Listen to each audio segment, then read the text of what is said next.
My name is Ryan Eastwood, and for as long as I can remember, the forgotten corners of the world have called to me with an almost irresistible whisper.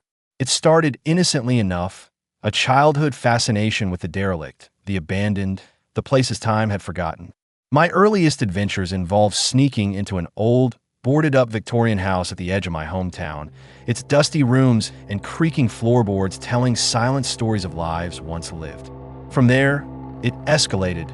Abandoned textile mills, their colossal machinery rusting into oblivion. Forgotten Cold War bunkers, their concrete shells echoing with phantom alarms. And eventually, the intricate, often dangerous, world of subterranean urban infrastructure. The thrill wasn't just in the physical act of discovery, but in the quiet reverence for history, the feeling of being a ghost in a forgotten time, documenting these silent witnesses to progress and decay. I started filming these ventures, initially with a cheap, shaky point-and-shoot camera, then gradually upgrading to professional-grade gear, sharing the eerie beauty and historical significance with a small, niche online community. It was through this burgeoning passion that I met Chloe. She wasn't just another viewer. She was a fellow urban explorer with an eye for detail, a profound understanding of architectural history, and a knack for storytelling that far surpassed my own raw, visual approach. Her comments on my early videos were insightful, challenging, and always ended with an invitation to collaborate.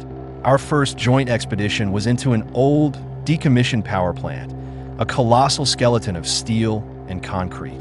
From the moment we navigated that first dark, echoing corridor together, our headlamps cutting through the dust-laden air, I knew she was the one. Not just romantically, though that blossomed quickly amidst the decaying grandeur, but as a partner in every sense of the word. Her calm under pressure, her encyclopedic knowledge of forgotten city plans, her uncanny ability to spot a hidden entrance or a crucial historical detail. She was, and still is, the best partner I could ever ask for. We fell in love amidst dust motes dancing in stray sunbeams and the pervasive scent of damp concrete. Our shared passion forging a bond stronger than any reinforced steel. Our lives revolve around subterranean secrets, our YouTube channel, which has grown from a passion project into a full-time endeavor.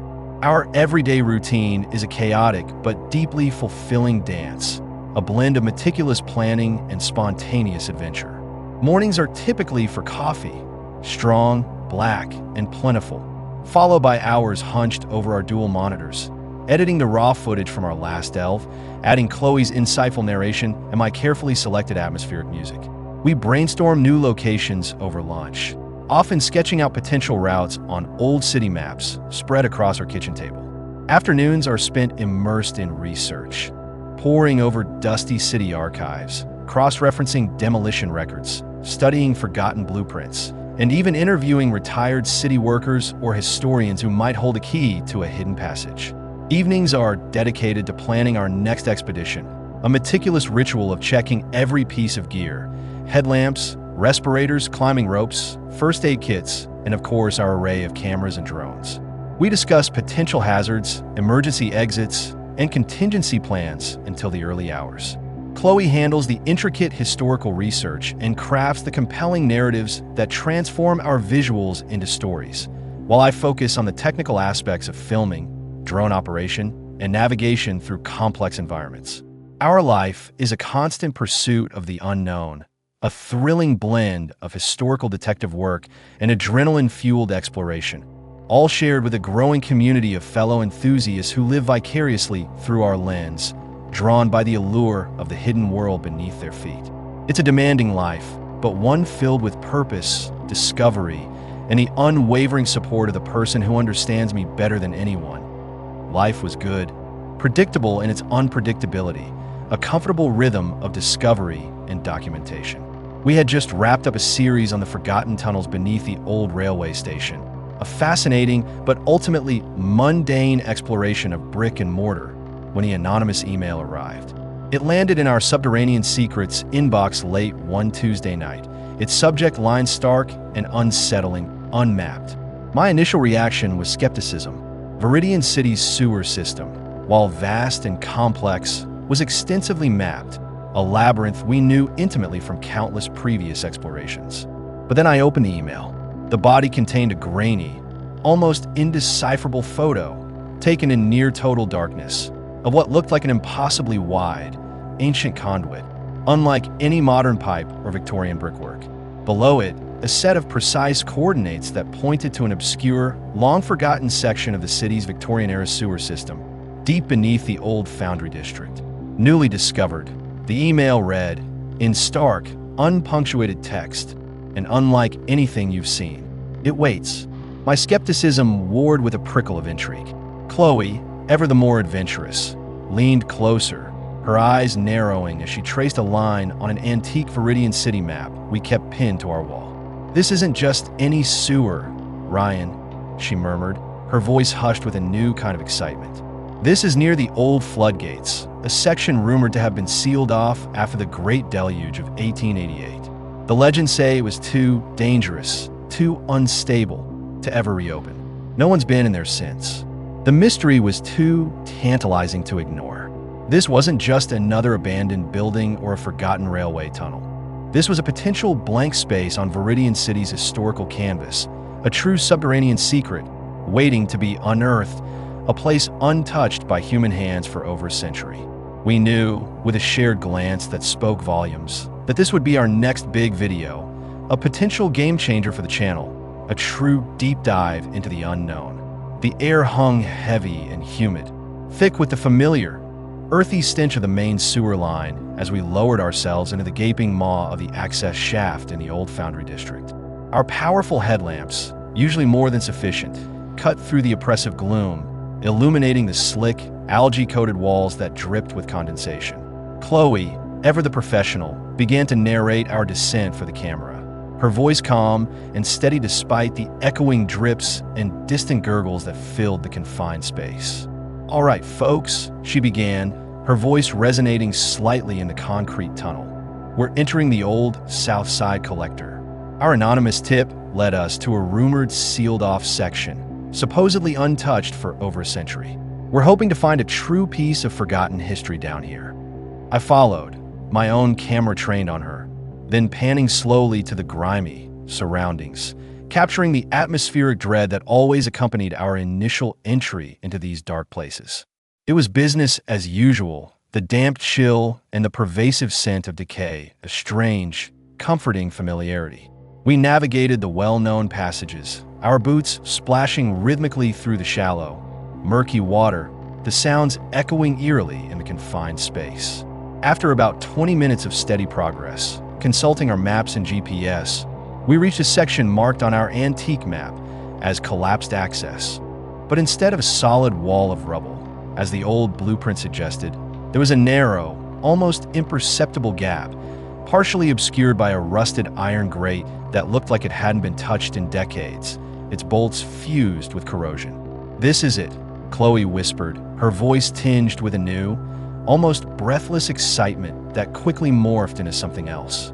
The air immediately felt different beyond the grate, colder, stiller, with a faint, metallic tang that wasn't quite the usual sewer smell, almost like ozone after a lightning strike, mixed with something else, something ancient and indefinable. It was like stepping into a different world, a pocket of forgotten time, a place where Viridian City's heartbeat faded into an unnerving silence, as we squeezed, one by one, through the narrow, rusted opening. The familiar curved brickwork of the Victorian sewers gave way to something else entirely. The tunnels, instead of maintaining the standard cylindrical or arched shape, began to widen dramatically, their ceilings soaring to impossible heights that our headlamps struggled to reach. The walls were no longer smooth, uniform brick but rough-hewn, colossal blocks of dark stone, interlocking with a precision that defied the known engineering capabilities of the Victorian era, or indeed, any human era. They seemed to absorb the light from our powerful beams, leaving the distant reaches in an impenetrable blackness. "This isn't on any map, Ryan," Chloe murmured, her voice hushed, the initial excitement in her tone now laced with a growing unease. "The construction, it's not human. It feels older." The air grew heavier, colder, the metallic scent intensifying, now mixed with something else, a faint, almost imperceptible musk like damp earth and something ancient, something that had been dormant for millennia. We ventured deeper. The tunnels became impossibly vast, twisting and turning in ways that made no logical sense, defying the very laws of perspective. We were no longer navigating a sewer system. We were in a labyrinth of impossible scale. The echoing sounds began subtly at first, a distant low thrum, like a giant, slow heartbeat vibrating through the very stone beneath our feet. Then it evolved. Guttural, rhythmic sounds, a deep resonance that seemed to emanate from the very fabric of the darkness. It sounded like heavy, deliberate breathing, or perhaps something immense dragging itself across a rough, unseen surface far ahead. These were not the sounds of dripping water or scurrying rats. These sounds were wrong, alien, and they filled the vast space with a growing sense of dread. My heart began to pound, a frantic drum against my ribs, mirroring the unseen thrum. We tried to rationalize it for the camera, mumbling about unusual acoustics or subterranean currents, but the words felt hollow, even to our own ears. The truth was we were terrified. Then came the clues, subtle at first, then increasingly undeniable, each one tightening the knot of dread in our stomachs.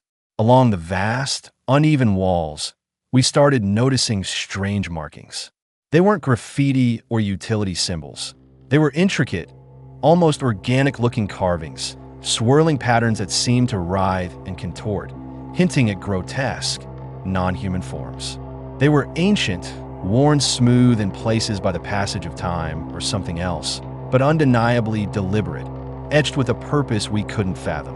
Our headlamps, now almost frantically sweeping the surroundings, caught glints of something on the floor, a viscous, dark residue that seemed to pulse faintly with its own sickly green light. It was unlike any slime or mold we'd ever encountered in the sewers. It felt alive, somehow, radiating a faint, unnatural warmth. Chloe, usually so focused on the camera, kept glancing over her shoulder, her grip on her own camera tightening, her knuckles white. "Do you feel that, Ryan?" she whispered, her voice barely audible above the growing thrum and the sound of our own ragged breathing. "Like we're being watched?" "I feel eyes." I did.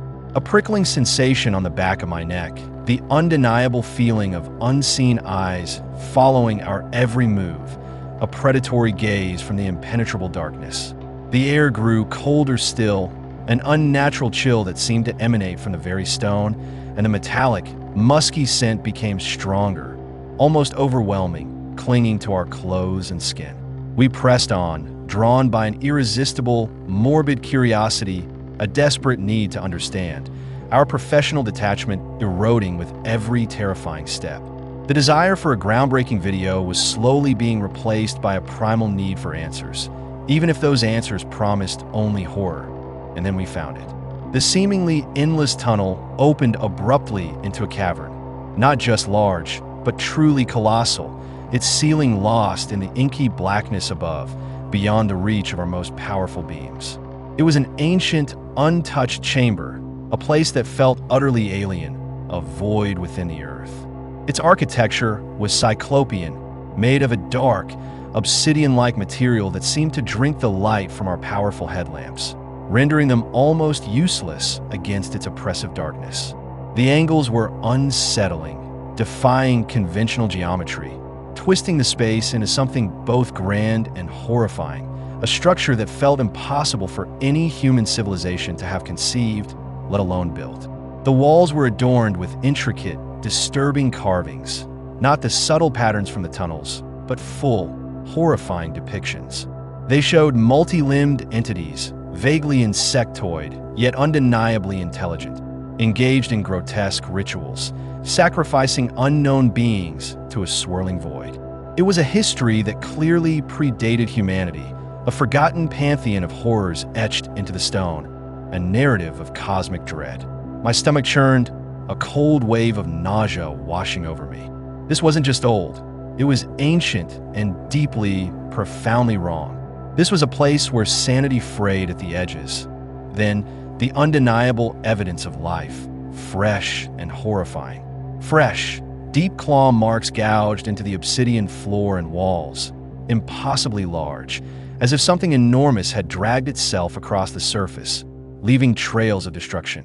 A large pool of the viscous, pulsing residue, shimmering with that sickly green bioluminescence, lay near the center of the chamber, still slightly warm to the touch, its foul odor now overpowering the metallic tang in the air.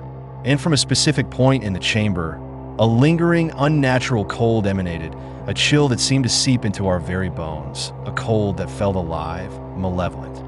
The guttural breathing sounds intensified, now clearly coming from within the chamber itself, deep and resonant, vibrating through the very air, making the hair on our arms stand on end.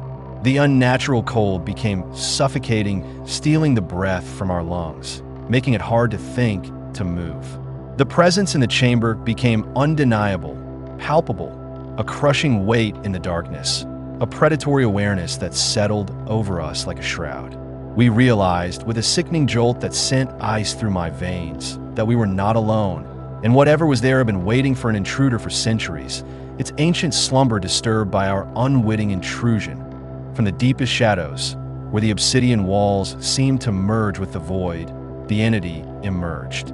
It was a creature of pure nightmare, a chitinous horror, roughly humanoid in shape, but with too many limbs, each ending in razor-sharp talons that scraped faintly on the obsidian. Its skin was a slick, obsidian black, reflecting no light, making it almost invisible in the gloom, a moving void within the darkness. Its head was elongated, eyeless, but dominated by a gaping maw filled with rows of needle-like teeth, each one glistening with that same sickly green bioluminescence that pulsed faintly from within its joints and along its segmented carapace, casting grotesque, shifting shadows that seemed to dance with malevolent intent. It moved with an unnerving, fluid silence, its many limbs scuttling across the obsidian floor, a sound like dry leaves skittering in a gale, yet impossibly heavy. It was ancient, powerful, and utterly hostile, a predator awakened. A low, guttural growl, the source of the echoing sounds that had haunted our journey, vibrated through the chamber, a sound that promised only pain, dismemberment, and oblivion. "Ryan, what is that?" Chloe's voice was a choked whisper, barely audible above the creature's growing thrum, her hand clamping onto my arm with bone-crushing force. Her face, illuminated by the frantic dance of our headlamps, was a mask of pure terror. My own heart hammered against my ribs, a frantic drum. I don't know, Chloe. I stammered, my voice cracking, my mind struggling to process the impossible sight before us. Every instinct screamed run. Every fiber of my being recoiled from the alien horror. Our survival instincts kicked in with a primal scream, overriding all rational thought. We dropped our cameras, the recording still running, forgotten in the face of absolute terror. The lens now pointing uselessly at the floor, capturing only the obsidian floor and the creature's shifting shadows. "Run!" I screamed, my voice raw with fear, pulling Chloe by the arm, dragging her forward, away from the monstrosity. We scrambled, our boots slipping on the slick, glowing residue that covered the floor, our headlamps bouncing wildly, casting grotesque, dancing shadows that seemed to mock our desperate flight. The entity was fast, impossibly fast, its multi-limbed form a blur in the darkness, gaining on us with terrifying speed. The air grew thick with its metallic, putrid scent, and the guttural growls intensified, a hungry, predatory sound that vibrated through the very air, promising retribution for our trespass that we navigated by instinct, by a desperate, fading memory of the path we had taken, each turn a gamble, each shadow a potential ambush. The creature's scuttling sounds echoed behind us, growing closer, punctuated by deeper, more resonant thuds as its heavier limbs struck the stone. "It's gaining!"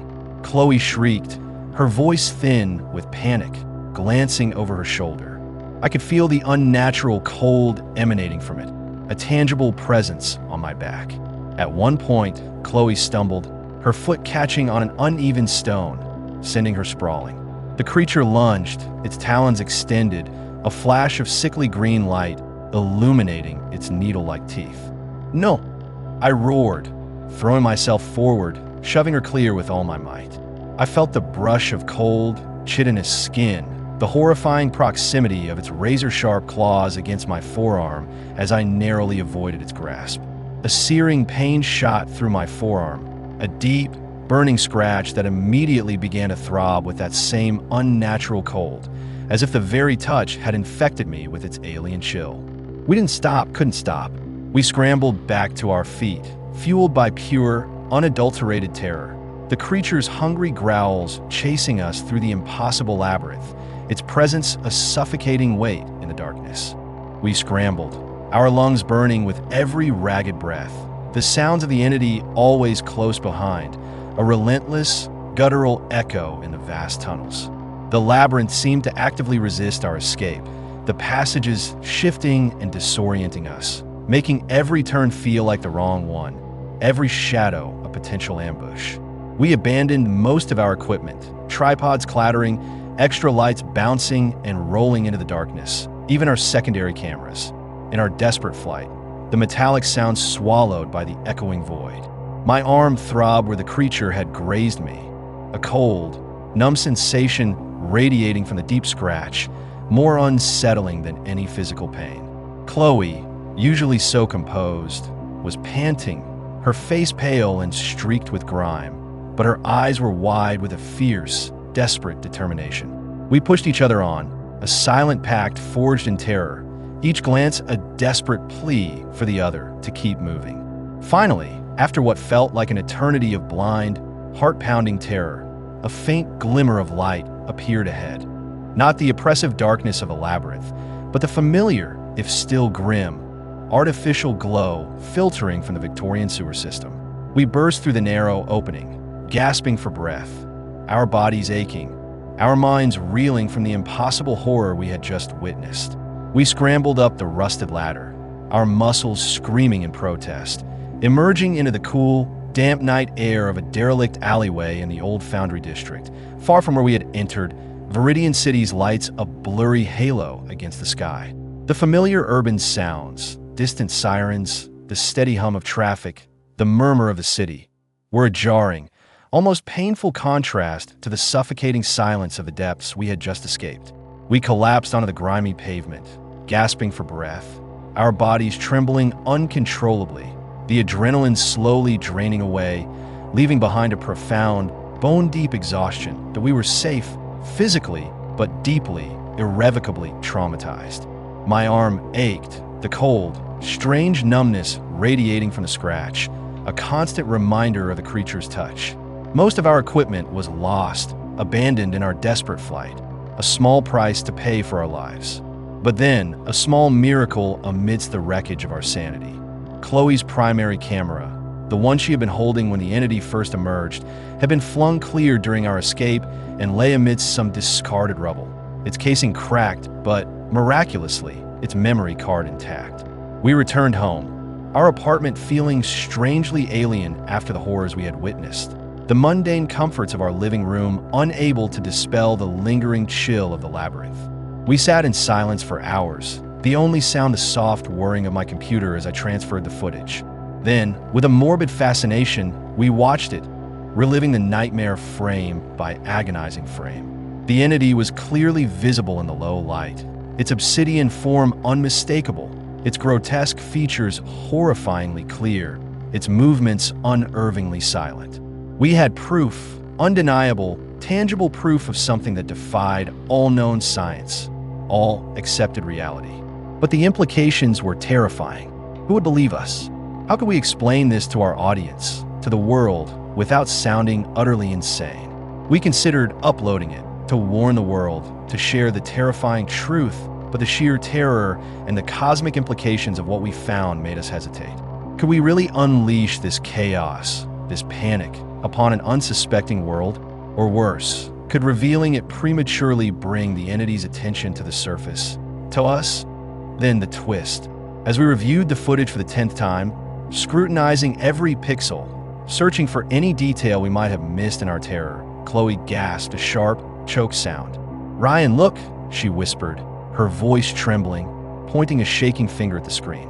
She paused the video, zooming in on a section of the chamber wall, obscured by shadow, just behind where the creature had emerged.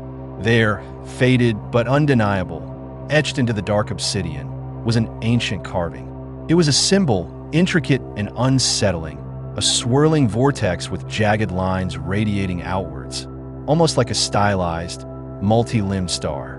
My blood ran cold, a wave of profound dread washing over me that eclipsed even the memory of the creature's pursuit.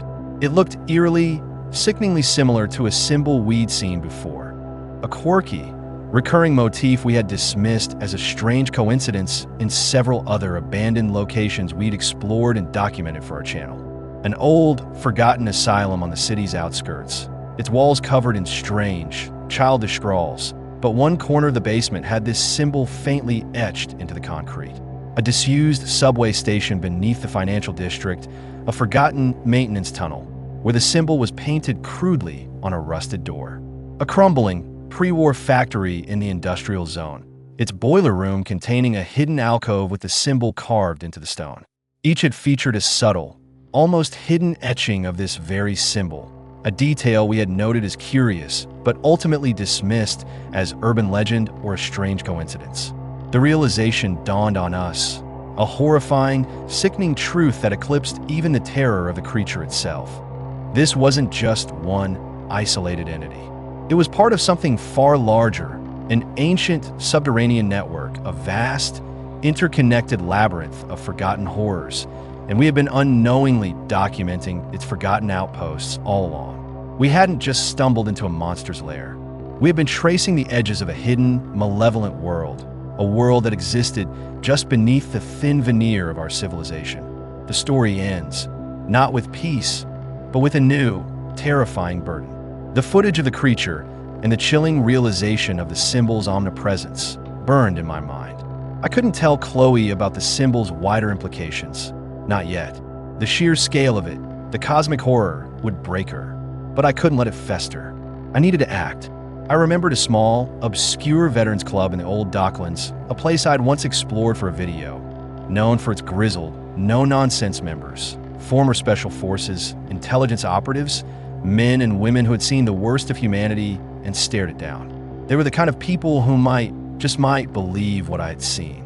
I carefully edited a segment of the footage, removing Chloe's presence, focusing only on the creature in the chamber. It was a desperate gamble. The next evening, under the pretense of research for a new project, I slipped away from Chloe, the memory card heavy in my pocket. The Veterans Club was dim, smelling of stale beer and old cigars.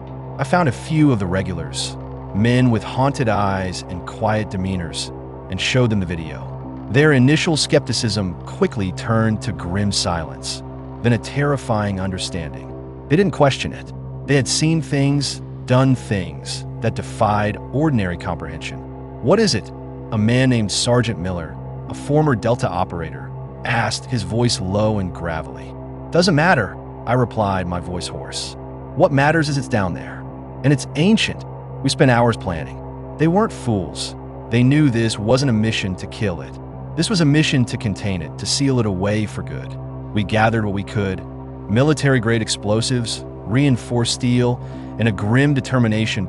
2 nights later, under the cloak of a moonless sky, a small team of us, Miller, a quiet explosives expert named Graves, and a former combat medic, Lena, descended back into the old Foundry District sewers. The air was still, heavy, the metallic scent more pronounced. The labyrinth seemed to remember us, the thrumming sounds starting almost immediately, growing in intensity as we neared the chamber. The confrontation was brief, brutal, and horrifying. The creature was faster, stronger than I remembered, a blur of obsidian and razor talons.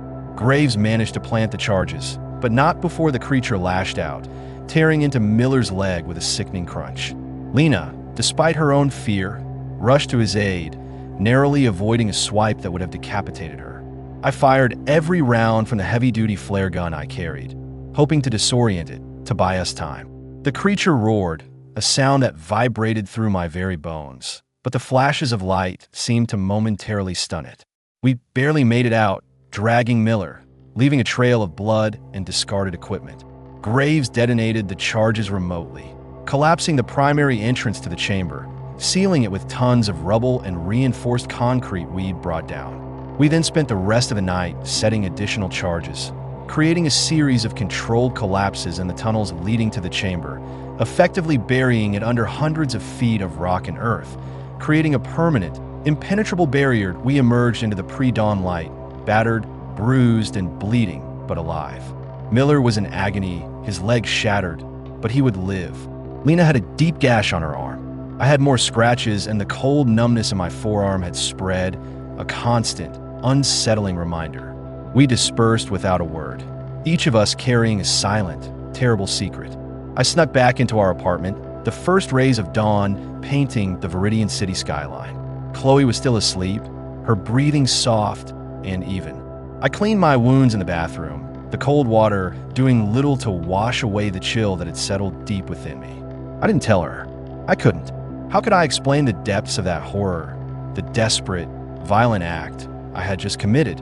The weight of the secret was immense, but so was the grim satisfaction. The creature was locked away,